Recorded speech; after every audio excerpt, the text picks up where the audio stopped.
Oh hey, didn't see you there. I bet you're wondering how to use a Cricut Heat Press, aren't you?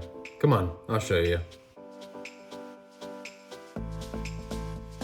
Alright, so before we get started, I just wanted to give you guys a couple of tips I've learned along the way when using the press and just vinyl in general.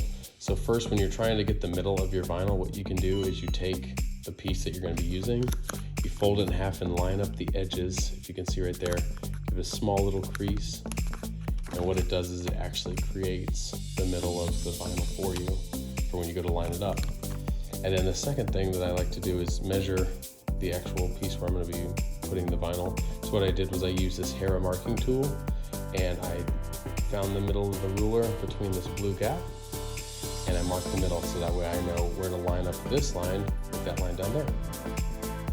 So now that we have that done, what you're going to do is you're going to go to Google. What I'll do, I'll link a separate video when I make this, but you go onto Google and just type in Cricut Heat Press Guide, and what it'll do is it'll actually bring up this whole drop-down menu that allows you to just pick what the fabric is that you're doing and what vinyl you're using. So since I'm doing this as a glitter vinyl and that's cotton, it ended up telling me I needed to do 330 degrees for 30 seconds. So that's what I have that set to right up there. All right, so another trick that I learned is once you finish up, I just finished the 30 seconds right now. What you do is you flip it over. I'm sure it's a little bit more difficult than some of the others, but you do that, and you do it for half the time that you just did.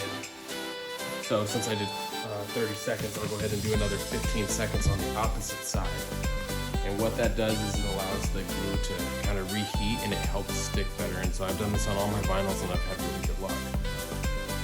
All right, so now that we're all done, make sure you read the vinyl when you use the heat press guide. It'll tell you that you can pull it off when it's warm and pull it off when it's cool. This one said pull it off when it's cool.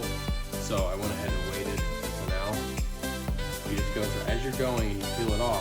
I like to peel from an angle, and it'll help you see if there's any spots that didn't stick.